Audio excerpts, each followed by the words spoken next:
LoreWarrior Aerotech, the Confederate class dropship. Overview. The Confederate class dropship is the Star League Defense Force's standard battlemech lance transport. Though not known for its aesthetic appeal, it is highly efficient at delivering mechs to combat situations. Being an energy-based transport, a Confederate can remain in the field for extended periods of time, and is often called on to provide support fire for aerospace fighter wings. It carries an array of lasers for offensive operations when unloading mechs in the heat of battle. Capabilities. The Confederate boasts one of the most advanced engine bays in the SLDF. The reliable, efficient drive system takes up less than 20% of the ship's available room and weighs almost 10% less than its predecessor. Maintenance requirements are high, but the extra room aboard the ship makes it less time-consuming than on other warships. Maintenance on the mechs is also made more efficient by the extensive repair equipment, cargo lifters, replacement armor, myoma bundles, and electronic components.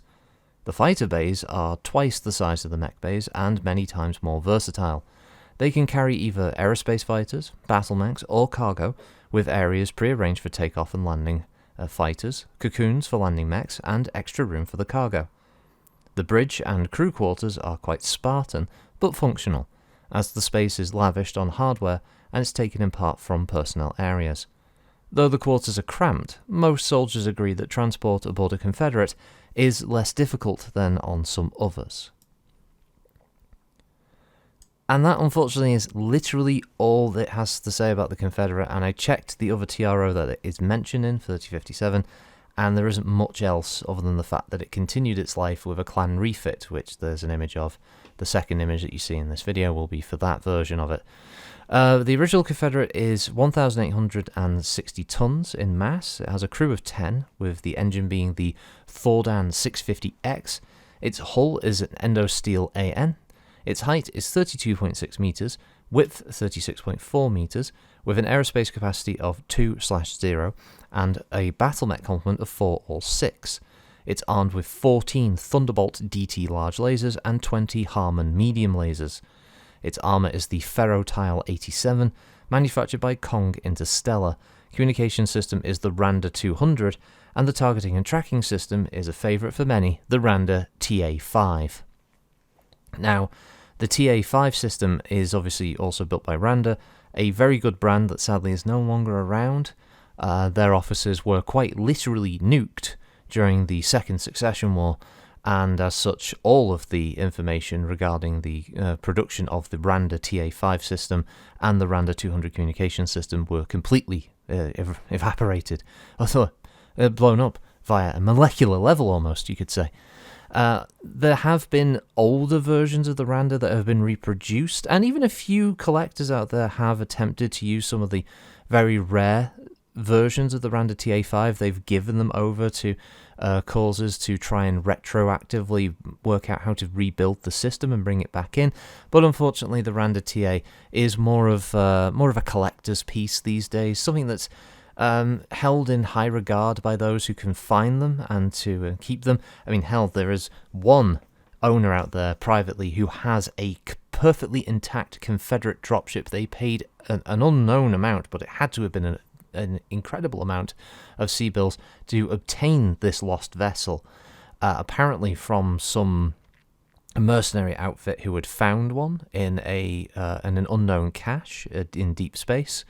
And yeah, apparently that it has a completely intact and working Randa TA5 system, and oh, do they gloat. Oh, are they very happy about their purchase. So yeah, it wasn't even one of those systems that was particularly good. It's just its rarity now makes it such a novelty within the TNT fan base, unfortunately. So yeah, it's one of those things that if you do get a look at it, it's very interesting. It has some neat little features here and there, especially a completely unique interface with lots of little animated icons and stuff. It was very good for its time. Unfortunately, like a lot of the Star League tech, though, it's gone. So anyway, to the rest of the stats, there's the fact that it has a structural integrity of 8, 2 fighter decks with 2 fighter bay doors, 4 mech cubicles and 4 mech doors. It has a thrust of 4 and an overthrust of 6. It uses 12 thrust points of fuel per ton. and consumes 1.65 tons per day, has 135 tons of fuel, has 160 armor on the nose, 128 on the right and left side, and the left rear and the right rear side, and 64 to cover the engines. Its fire arcs are 2 large lasers in the nose and 2 medium lasers. Each side has 3 large lasers and 5 medium, and each rear side has 2 large lasers and 3 medium, and the aft is equipped with 2 large lasers and 2 medium. It's basically the crab of the Star League dropship world, really. It's just all energy, all day, baby, and it just targets multiple enemies at once and just lets rip. Not bad. It's just a compact, efficient design, does what it's supposed to do, and doesn't try to do anything fancy. Yes, Treacle, thank you for that contribution. You're trying to be the new Hebe of the videos, okay. So yeah, the Confederate is, I assume, is one of those designs that's probably long since gone now from the armories of the Inner Sphere, and if any do still exist, it's probably very rare and held within some of the elite units of the great houses. As I said earlier, the clans do still use them for their own production, although probably nowhere near as often as their own more popular, like their own version of the Overlord and Union classes that they have, and were probably more commonly seen. Sorry, there's a cat making all kinds of weird maneuvers on my chair. Hello. Hi. Hello, little girl.